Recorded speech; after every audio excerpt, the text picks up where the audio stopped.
Happy Friday. Welcome inside Mr. Small's Theater in Millvale, Pennsylvania. I am Matt Geica, and you are watching Geik's Got Game exclusively on Facebook Live today from the River's Edge Studios, as I mentioned, up on the hill here at historic Mr. Small's Theater. Thanks to Brian Crawford and everyone involved with the River's Edge for putting together the Millvale Music Fest last week. I was unable to stop by, but that's part of the lifeblood of this station, is promoting local artists, local music, just really anything pertaining to the localized area here. And Millvale is a hidden gem. I'm glad to be able to do this show every week up here. I never would have really had a reason to come down to Millvale outside of the wonderful Strange Roots brewery down the road here, just aside Route 28. But outside of that, I wouldn't have probably had the inclination to explore. So if you are in the area, if you're north of town, I think Millvale is about as cool as a place as you can go for food, drink, and as it turns out, some crazy entertainment options, as last week demonstrated. Anyway, this is my weekly sports talk show, ostensibly here on the network. I am a co-owner at Pittsburgh Hockey now. I'm a reporter at Pirates Prospects. I'm the voice of the Pittsburgh Riverhounds and Peters Township Hockey. So I keep myself busy, but I always carve out an hour to come in here and spend some time with you and go far afield, expand our horizons beyond the normal sports radio talk. And if you're doing a sports radio talk show the conventional way, or my way, either way, this week was not a difficult week in which to find subjects to talk about, because you have the NHL's conference finals going on. Yes, I know the Penguins are out, but if you are a Penguins fan, you have reasons to have rooting interest in both the Eastern and Western Conference finals.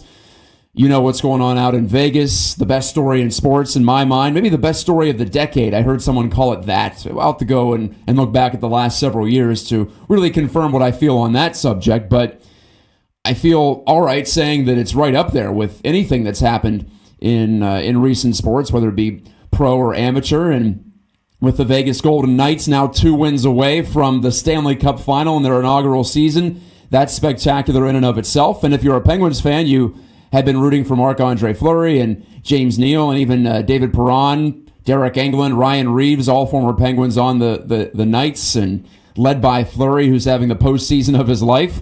Well, yeah, I'm sure you've been a little more interested in the West final than you would otherwise. And then you have out east, the Washington Capitals, the Penguins' longtime stepping stone to all 5 of their Stanley Cups, in fact, have gone through the Washington Capitals. Not this time, not this year. The Capitals beat the Pens in the second round, as you probably know, and now they're trying to get over the hump, but they have just squandered a 2-0 lead against the Lightning. I'll get to that in a little bit. And also, we talk about baseball on this show quite a bit, myself and my frequent guest, Alan Saunders. He's my co-worker. He's my teammate at PiratesProspects.com.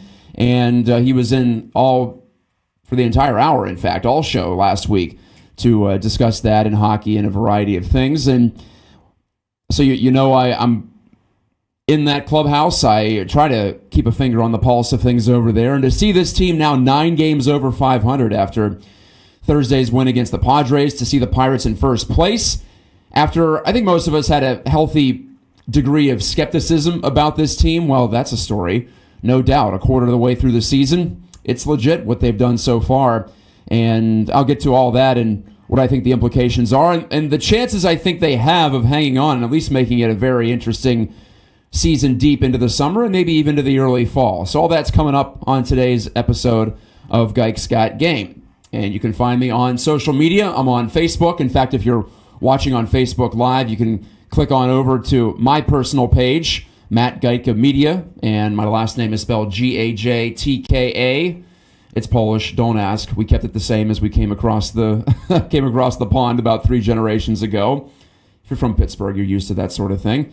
And also you can find me on Twitter, where I try to avoid embarrassing myself on a regular basis. Matt Geica is the handle there. No underscores, no spaces, just straight letters all the way across.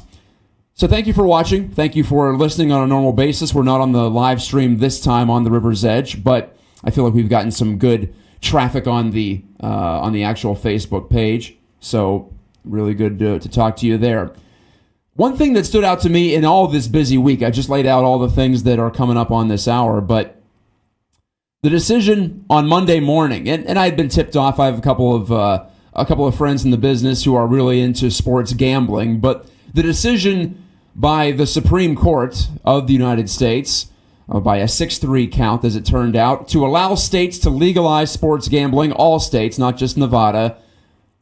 I wouldn't say it caught me by surprise, but I was still not allowing myself to really consider all the possibilities, because that's the way we operate in America. We're very, we were founded in some ways by the Puritans. We're very puritanical still. We still like to tax, cigarettes, tax alcohol, sin taxes. We like to try to, I suppose, limit people's indulgences. And even as I say that out loud, I realize the hypocrisy of it, because we allow people to buy cigarettes, we allow people to buy tobacco, we allow people to buy alcoholic beverages, and we as a country, as states, make money off of that through those taxes. So it never made that much sense to me that we would draw the line at sports gambling. And you go back in the day, why were these protections set up? Why was it only available in Nevada to bet on games, at least in person? Of course, you could go overseas via the internet. That changed some things about 2 decades ago,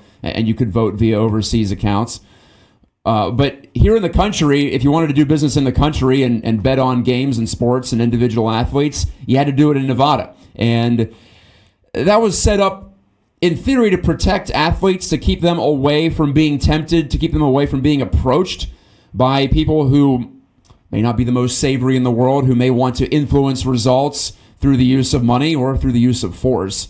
And that'll be something we'll have to continue to be vigilant about as a sporting public. But I don't see the harm here, considering that our friends over in Europe, especially the UK, where they basically invented sports gaming, they haven't had all these problems, all these doomsday scenarios that so many lawmakers envisioned back several decades ago when these restrictions were set up. So to see these restrictions loosened, and like I said, to be clear, this isn't the country on its own as a single entity saying, okay, sports gambling is legal everywhere. It's been left up to the states. Some states will decide not to do it. I'm looking at you, Utah, talking about puritanical states. But in fact, Pennsylvania and West Virginia, my home state, so 2 places very relevant to, I'm sure, viewers today. Pennsylvania and West Virginia are among the states that are ready to go, ready to legalize sports gambling. So it's feasible that by, say, the start of football season, you could go down to the Meadows in Washington County and place a bet on the Steelers to win or to cover or to hit the over or to hit the under. All these jargon terms that you may have thought to be seedy and shady in the past because of your conceptions about sports gamblers. And to be clear, there are people who have a real disease. There are people who probably shouldn't be doing this, but they will be doing this. However, it doesn't strike me as very American to say you absolutely can't do this as long as it's not hurting someone else. That's what this country's all about. Life, liberty, and the pursuit of, banging the over in Steelers-Browns. I'm fired up about it because, personally, I work in sports media, and I think this is a boon for sports media. We're going to be seeing more of a demand for sports media content from the gambling perspective. You're going to have more people, say, clicking on a story of mine where I say, here's why I think the Penguins are going to beat their over-under in terms of wins or points going into the 2018-19 season, or here's why I think the Penguins are legit Stanley Cup contenders again. That won't just be for people who are fans of the sport, the true believers in hockey or the big Penguins fans. It'll be for people who are trying to lay money down and make some money off of betting on, say, the NHL, or to apply it to baseball, why I think the Pirates might hang on and beat their projected wins total from the preseason, or why I think they won't.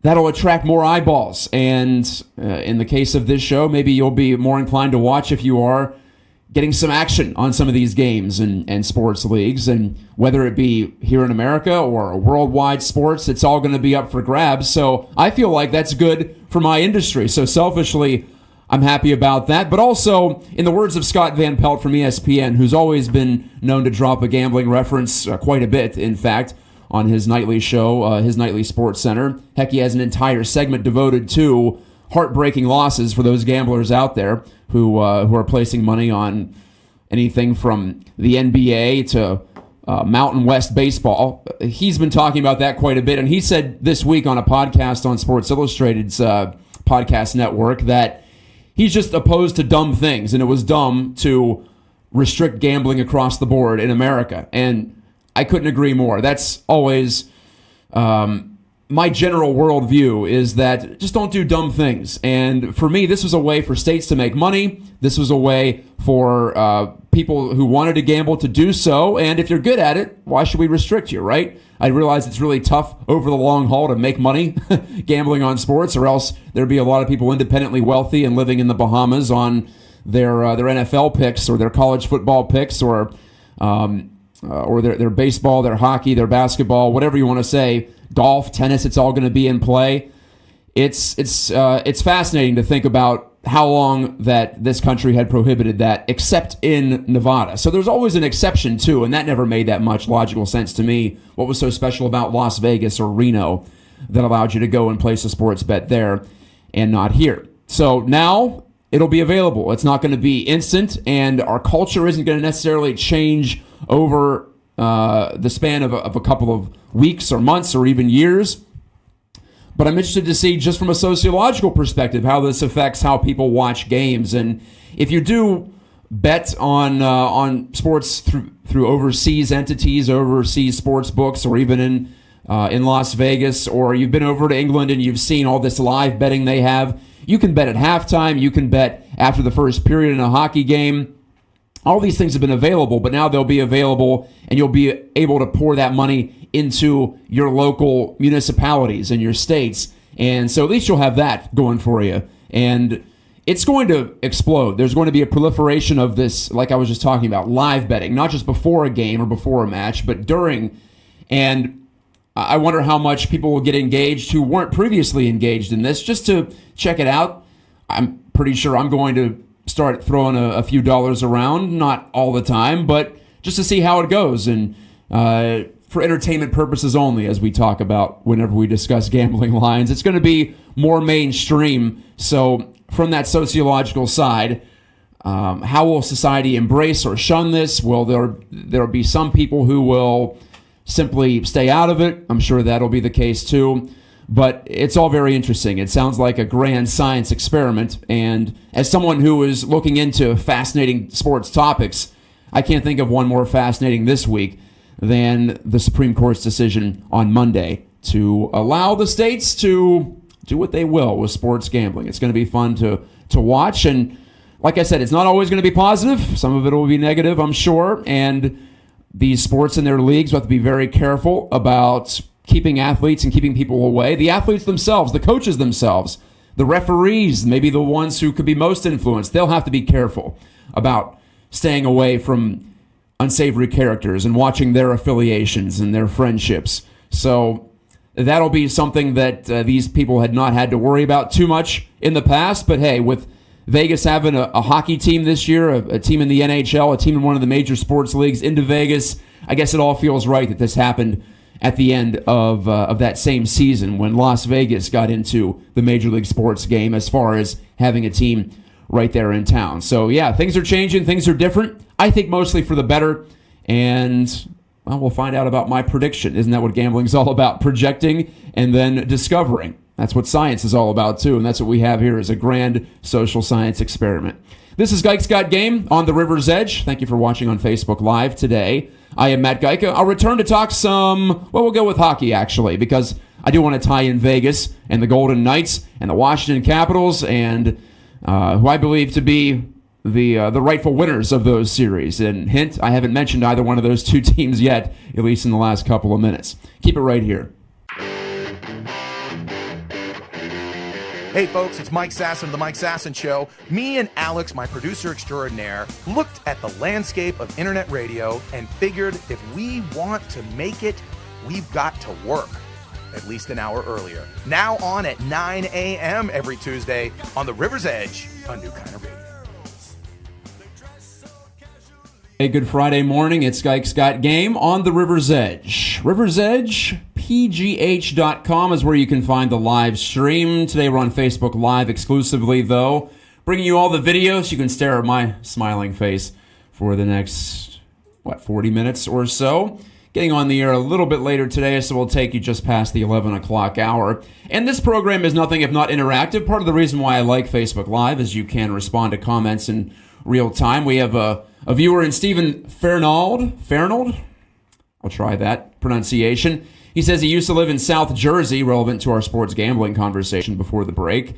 And Stephen also used to work in a casino in Atlantic City. They have been after sports gambling for years, as well as Dover Downs in Delaware. That's fun to say. I think it will be good to add big sports books to the Meadows, as I was saying, and Rivers Casino, of course, with the hundreds of TVs where you can monitor all the action. Sunday will be a big day for them. Yeah, obviously it will. Sunday and Saturday with football. And I think it's more the hardcore fans who'll be betting on baseball and hockey, but there are a ton of hockey followers, not just Penguins followers, but NHL aficionados in this area. So I think that'll be a bigger thing than you might imagine. Basketball, of course, very relevant as the playoffs pick up too. Stephen also commented during the previous segment, I want to let him know that I saw that as well. He says, I think that people worry that the games will not be pure and players will be throwing games and shaving points. Problem is that has gone on for years. And that's what I acknowledged in the opening segment, that this isn't going to change anything. It might enhance that possible deleterious effect or that possible corrupting force on sports. That just means the leagues and the players and the coaches and everyone involved, the referees, as I said, maybe number one, have to be more vigilant than they have in the past. And well, we're going to talk some hockey in this segment, so Aaron Grice brings up any info on Juuso Riikola. He's the Finnish defenseman who the Penguins reportedly signed, according to Darren Dreger of TSN a couple of days ago. Apparently, Aaron, he's got a big shot, and I can't think of the last time the Penguins had a D-man with a huge shot, so that would be an aspect, a skill set that would fit in on that blue line very well. Decent skater and a decent puck skills, but it looks like the shot is the one thing that stands out. So Jim Rutherford, busy already. It's going to be an offseason that I don't think is going to feature that much change compared to last year when all those veteran free agents left. Your Chris Kunitz's, Nick Bonino's, Trevor Daley's. Marc-Andre Fleury left due to the expansion draft. But there were several players who moved on. And as we saw during the season, Ian Cole left. The Penguins traded Scott Wilson as well.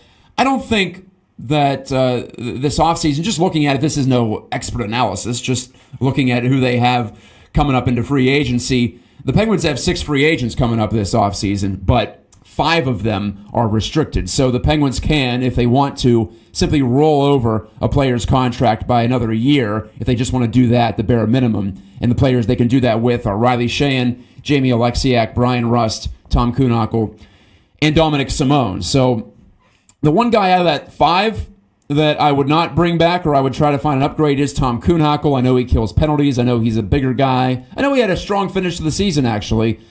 But you look at his numbers over the course of his NHL career, raw offense, and also the on-ice shot metrics, it's not pretty.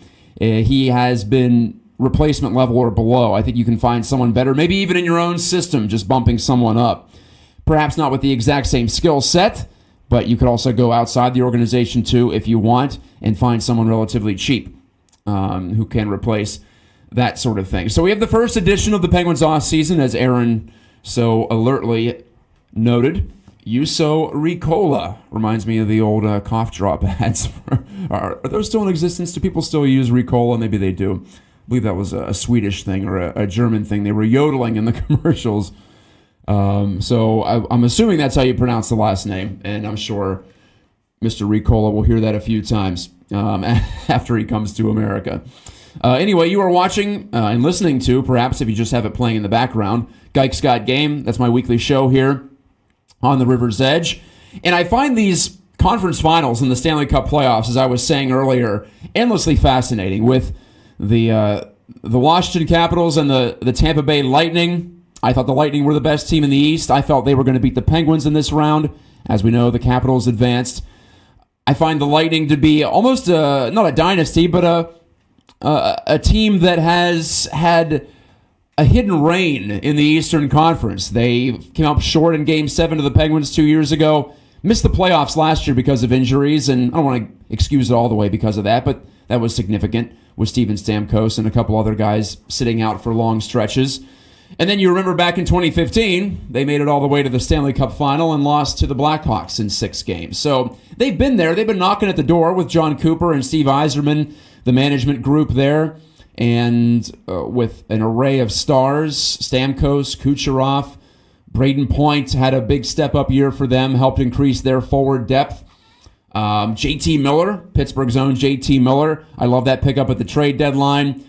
Victor Hedman's one of the best defensemen in the league, bar none, and Andrei Vasilevsky has been a top goaltender for the past 2 or 3 years. So they have all the pieces, they have depth, and to see them fall behind 2 games to none on home ice at the start of this East Final was disappointing for me because I wanted to see what they could do if they made it all the way to the final. And I like to see the better teams win. I like to see the best teams win. I'll put it that way. I'm not a guy who roots for upsets because I like things to make sense. Like I said in the first segment, I like logical things. And I feel that we in North American pro sports, we overvalue the playoffs as opposed to, you look over to England, in fact, in the English Premier League, they don't even have a playoff. They just say whoever wins the regular season is your champion. That seems more fair to me. It's a longer sample. You don't have hot and cold streaks affect things as much as it does in North American pro sports. But I've also accepted that the cup situation, the tournament situation that we have in all these other sports, it's also very fun to watch, and it does bring the season to a crescendo. So I try to split the difference. I try to value more the teams that do well, and while do well over the regular season, in addition to the playoffs. And while the Lightning didn't win the President's Trophy for the top regular season record, that belonged to the Nashville Predators, they've looked like the team that was going to rise to the top of the East, at least, all season long.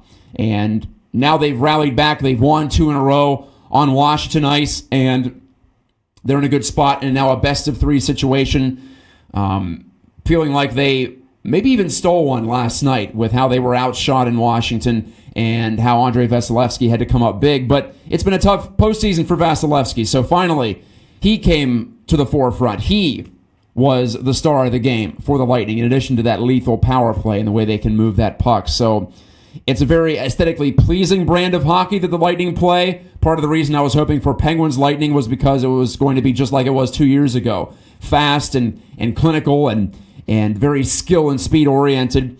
Instead, you have the Capitals, who are very skilled and a good hockey team in their own right, but they don't play quite with that tempo that the Penguins do. So if you're like me and you like skill and speed to prevail in hockey, even though it might sound weird to say that the Capitals aren't quite at the top of that with guys like Ovechkin and Kuznetsov and Nick Backstrom back on the ice, even a John Carlson I enjoy watching play. They are more of a heavier team, more of a team that was akin to the LA Kings of earlier this decade. So it's just my personal preference, and I'll be frank in admitting that on this show whenever it's just me liking something that I think looks good. So I'm hoping the Lightning can pull it out in the East. Also because I picked them to win in 6 games, so I want that to come true. Out West, I had the Jets in 5. That's already out the door, right? With the Vegas Knights up 2-1, set to play Game 4 at T-Mobile Arena on the fabulous Las Vegas Strip tonight at 8 o'clock on NBC Sports Network. Marc-Andre Fleury, I'm so happy for the guy because I felt like he got a raw deal. I thought he got screwed, to be frank, last year. He plays one bad period against the Ottawa Senators in the East Final, and Mike Sullivan goes to the bench. He goes to Matt Murray and puts him in. And yeah, Matt Murray played well from that point, but Fleury was having a postseason last year like the one he's having this year. Maybe not quite with that level of spectacular saves, but Fleury won the series against the Capitals last year without elite-level goaltending, without spectacular goaltending last year. The Capitals probably win that series against the Penguins, and maybe we're talking about a Capitals team going for a repeat here this year. But that's not what happened. Fleury was on a redemptive arc last year, we'll put it that way, because he unjustly lost the net in 2016 due to his concussion late in the regular season, a concussion inflicted by, of all people, James Neal, now his teammate again in Vegas. A high shot by Neal knocked Fleury out, and that's where the legend of Matt Murray took over. And I'm not saying the Penguins made a bad move in keeping Murray. We discussed this last week with Alan Saunders here on this show. Quite the contrary. I think they made the percentage play. We'll see if Murray continues to develop and if he can rebound from a tough season. But for me, Fleury was the guy if you wanted to win right now. If you just had to pick one goalie for the 2017-18 season, I would have taken him because it looked like to me his game was peaking and he's still not old enough to where his physical skills would be eroding to such a great degree. He's in a sweet spot right now. He has the technique locked down. He has something to play for. No doubt he's not lacking for motivation with how the Penguins moved on from him and how now his team in Vegas, from a marketing perspective in addition to an on-ice perspective, is relying on him so much. So it's really cool for me to see him from a human side of things rise up and be that star and be that darling of the playoffs, which we all knew he could be and which he had been in the past. 2008, he had, I think, a .940 save percentage in the playoffs going into the Cup final against the Red Wings, who dispatched the Penguins, the very young Penguins at that time. So we knew he had it in him. He had those struggles in the postseason, and now in the process of at least redeeming himself personally, if not in the narrative arc of what he did for the Penguins. So really fired up about that. I love seeing it. Not afraid to admit I'm rooting for Marc-Andre, but I also want to see the Winnipeg Jets win this series because I think they're the best team out west. Going back to my argument about the Tampa Bay Lightning, I feel the Lightning are the best team out east. I feel the Jets are the most complete team, maybe in the entire league. I think they're probably still my Cup favorite, even though they trail 2-1 in their West Final Series. They peppered the net, and no offense to Marc-Andre, but some of these goals are going to start, or some of these potential goals are going to start to go in. He's had quite a bit of help from the posts. If the Jets can refine their shooting sights a little bit more and keep up what they did in Game 3, I think they can carry this series and take it from here on out. But those wins are in the bank already for Vegas, so the best story in sports rolls on. I'm getting a little scared here. I'm not sure that this should be happening. I don't know if this is good for hockey necessarily, if the Knights go all the way to the Cup final, even if they don't win it. What does that say about the sport? Does it say it's totally random if they move on? Does it say that perhaps our perceptions that expansion teams should suck? Maybe that was wrong. Maybe why do we believe that? Is it just because that's how it happened in the past? Because you look at it here, what better way to build a fan base and to establish a foothold, an emotional foothold in the market and a financial foothold in the market with all this merchandise out there than to have an expansion team win right away? I know that the other 30 teams in the NHL might be annoyed by this. If you ask them in a moment of candor, if you give them some truth serum. But it's also on the NHL GMs for giving away some of these players, especially Florida. Wow, with Dale Talon just handing aside Jonathan Marchessault and Riley Smith. That's 2/3 of the Knights' top scoring line. Unbelievable. and look at them go. So I'm torn there between my logical side and the side that doesn't like randomness and the side that also loves a good story. So I'm two-minded on this one, as you can tell. And at the very least, I'm enjoying all of it. It has been a very interesting conference final round in the NHL, and that means it should be a very interesting Stanley Cup final. Once we get to that point, we will be watching. I know I will be at the edge of my seat, as I have been for the start of this playoff run and all the way on to the third round here. You're watching Gike's Got Game on Facebook Live today, coming to you from the River's Edge studios at Mr. Small's Theater. I'm Matt Gajka. I'll be back in just a few moments to talk Pirates baseball to round this thing out. So if you're waiting for the baseball talk, it's coming. I promise the Pirates are worthy to talk about, no doubt about it, with their very special opening quarter of the season, one that has made, believers out of some and has kept some skeptics on the sideline, but the evidence is certainly piling up, isn't it? We'll talk about that in just a moment.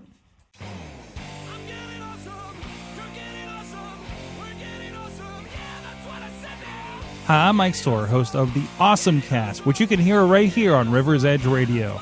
We're talking tech, getting geeky every week with people from Pittsburgh in the industry. Go check us out, awesomecast.net, or listen to us right here on River's Edge Radio, Thursday mornings, 8 a.m. after Funny Money.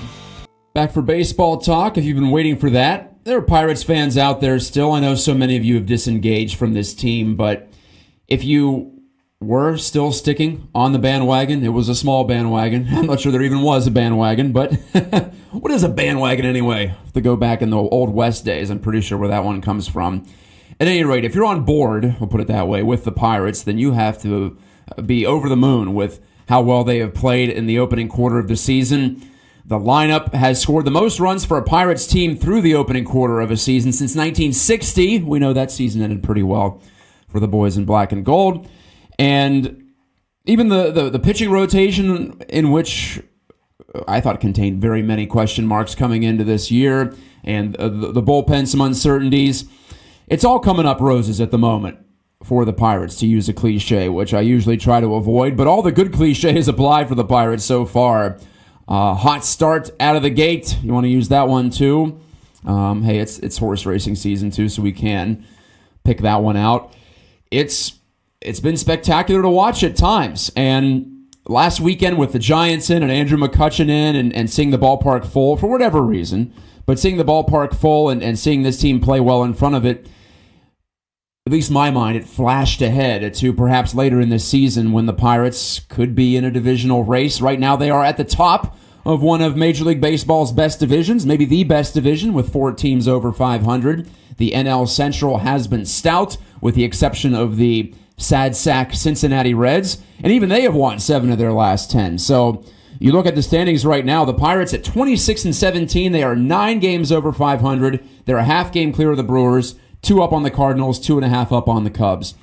And if you looked at most projections coming into the year, including the quants at Fangraphs, they thought the Pirates were going to be either 3rd or 4th in the NL Central. I had them 3rd. I thought they'd finish behind the Cubs and the Cardinals. I thought they were probably a little bit better than the Brewers, but I wasn't sure with the Brewers' surprising season last year still fresh in my mind. And with the Pirates' last 2 seasons out of the postseason and not even close to the race by September in 16 and 17, I thought, all right, it's a show-me type season for the Pirates. Well, they have shown all of us so far, have they not? They beat the Padres last night, improving to 15-6 in home games. Terrific stuff there. And taking care of business. They have been swept on the road by the Phillies, surprising Phillies, and the Nationals, who we all thought would be good. But other than that, they've held their own on the road, and they've been dominant at home. And they have not just beaten up on the Cupcakes. They have not just taken a big bite out of them. The White Sox, they've won all 4 against the worst team in the American League so far this season, so the schedule maker helping out there. They took 3 of 4 from the Reds earlier this season. For example, like I mentioned, they beat the Padres. The Giants are struggling a bit. They took 2 of 3 there. So give them credit for that, but they've also beaten the Brewers 2 of 3. They've beaten the Cardinals in a sweep. In fact, they swept them at PNC Park at the end of April. They won 2 of 3 at Wrigley Field. So pretty much everything is going well for the Pirates. And in talking to an employee of the team, a longtime employee of the team last night, he just looked at me and said, "This is fun, isn't it?"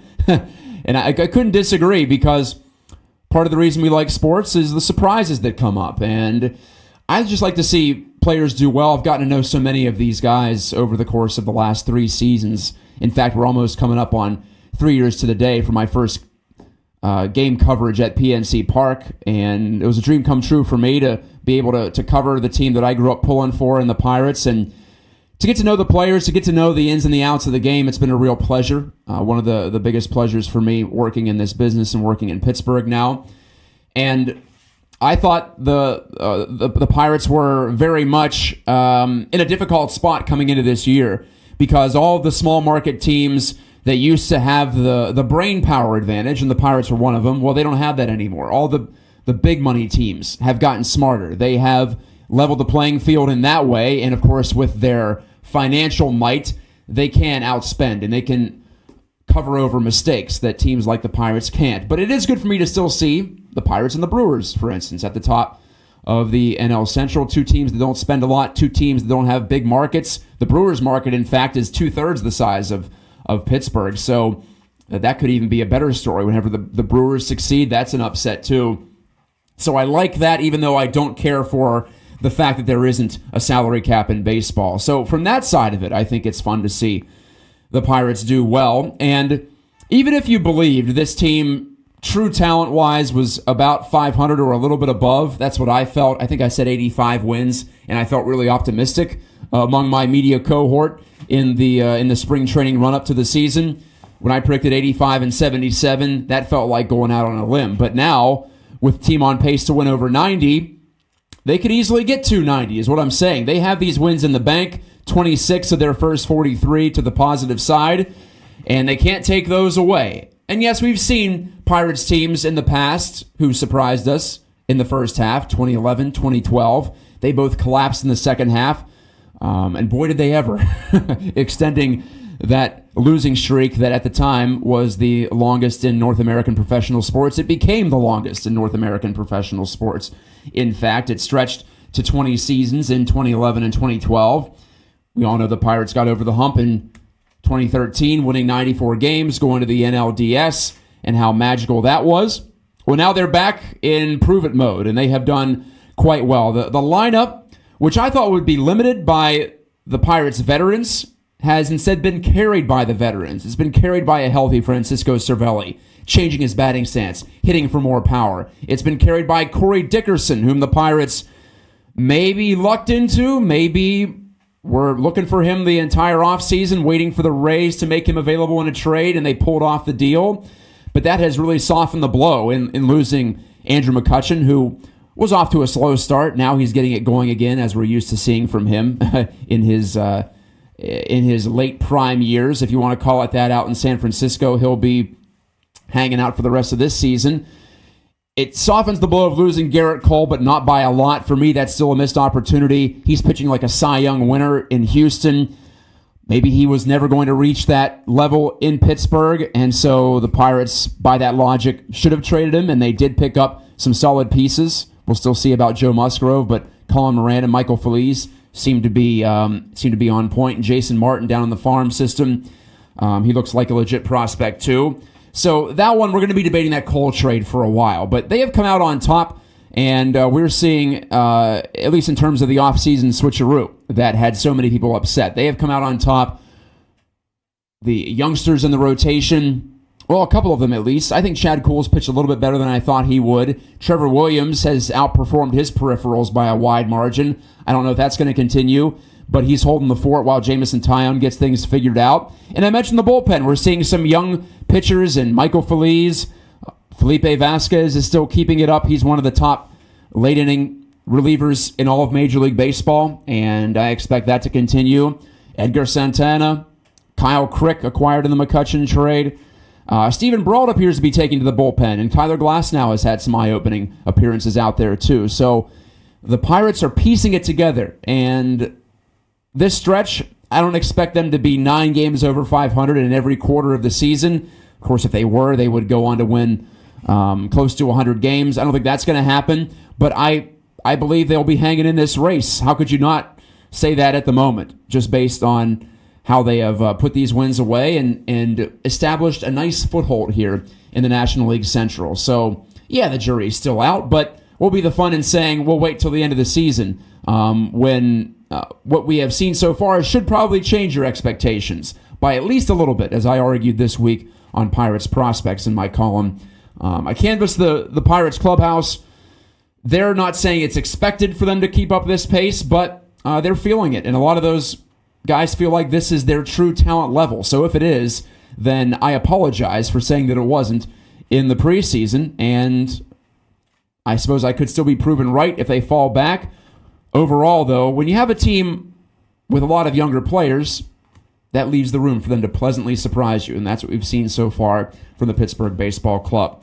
Final break coming up here on Geiks Got Game. When I come back, a little bit of soccer talk. The Riverhounds got a key win on the road this week, and they'll try to keep up their franchise best start also on the road down in Tampa, Florida tomorrow. I'll get you your Hounds update, and you should be paying attention to the Hounds. They are playing terrifically well so far this season in the United Soccer League. Back in a moment from Millvale. Would you be interested in developing conscious choice? Would you be interested in creating reactions rather than waiting for one to come? Would you be interested in combining serendipity and synchronicity? Would you be interested in making 1 + 1 = 3? Would you be interested in finding out about full impact mindfulness? If so, I challenge you to join myself, Jim Ellermeyer, a cognitive behavioral health therapist, every Sunday morning at 7 a.m. on the River's Edge, where we will challenge you to allow us to help you help yourself to fully participate in your life. Let the adventure begin.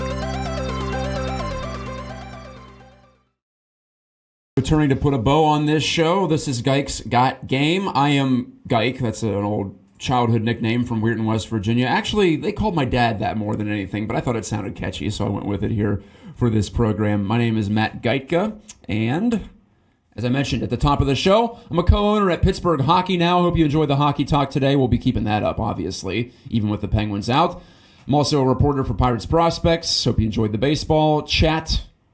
The Pirates are very compelling right now. But I'm also the voice of the Pittsburgh Riverhounds, and I made a trip up to Erie, PA on Wednesday for the Hounds opener in U.S. Open Cup competition. And if you're not familiar with soccer, there are the regular seasons in these various leagues, and there's also the cup competitions that run concurrent. And that could be a foreign concept to many who are used to the traditional leagues here in North America. I feel like these leagues could take a cue from that and introduce a second competition, an alternate competition, to give some teams who are maybe off to a bad start in their league play a chance to redeem themselves and have something to play for. In this case, the Hounds don't need something extra to play for. They are unbeaten in 8 in USL play after a 0-0 draw against Indy 11 at home last Friday. They're 4-0-4, best start in franchise history. They're second in the Eastern Conference table. And they are now 1-0 in U.S. Open Cup play. As I mentioned, they went up to Erie. They took on the semi-pro Erie Commodores. That's what's fun about this U.S. Open Cup. It is truly open, like we talk about in golf and tennis with their respective U.S. Opens. If you are good enough, you can make it. You don't have to be a pro. And in the case of the U.S. Open Cup on the soccer side, you don't have to be a pro team. Many of these players the Hounds took on the other day are current college players or aren't getting paid at all, or maybe just getting a stipend to play in this league that they're in, which is called the NPSL. And the Hounds won it 2-1 up in Erie on the campus of Gannon University to advance on.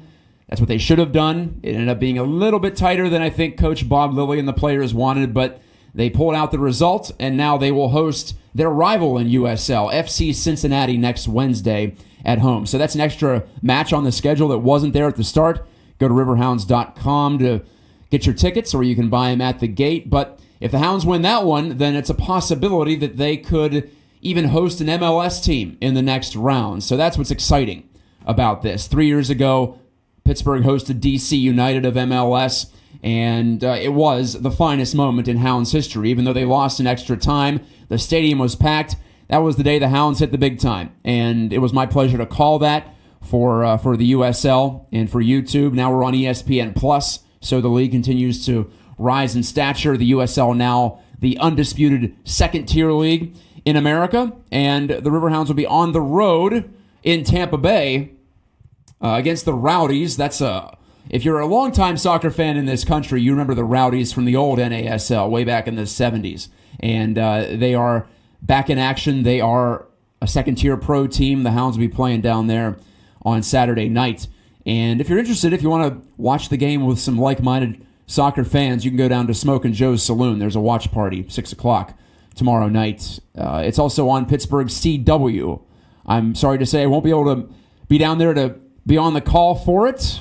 I just do the home games on ESPN+, in addition to I did the play-by-play, a radio-style one on Wednesday on Facebook Live, but that was just to fill in the gaps. So if they're on the road, a lot of times the Hounds will be on regular broadcast television with Pittsburgh CW, and that's also important, I think, to get the team in front of some new eyeballs and raise awareness. The Riverhounds, even though they've been around since 1999, they're still in awareness-building mode. And they've only been playing downtown at Highmark Stadium, south side technically, at Highmark Stadium since 2013. And that's what I consider to be the modern era for the Riverhounds. That's when I really stepped up my interest in watching them. And with the way that they have acquired talent, with the coach they have in Bob Lilly, who they picked up from Rochester, now defunct Rochester, allowing the Riverhounds to make a big upgrade in coaching, he's assembled quite the team, and they're playing quite well. So they'll be back home on Wednesday, as I mentioned.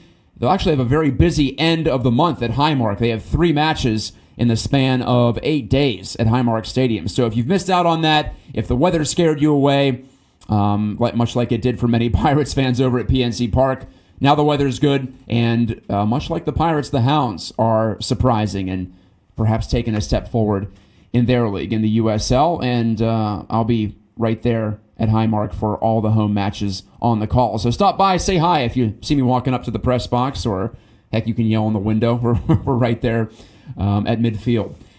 Thank you so much for watching. Geiks Got Game for the week. That's all I've got. Gave you 3 periods and an overtime, if you will, here. And as I mentioned, you can find me on social media, Matt Geica, on Twitter, on Facebook. And a great thank you to Tyler Zelenko and our new summer intern, TJ, watching, staring at me for the entire hour. I've had an audience. It's been interesting. Didn't get a chance to talk basketball. We were talking about that off the air with TJ. Maybe I'll get to that as the NBA Finals approach. There are some basketball fans here in Pittsburgh, believe it or not. Anyway, this is Matt reminding you that when the radio fades, or in this case the video fades, you know life's moving fast. Talk to you next week from Mr. Small's Theater right here in Millvale.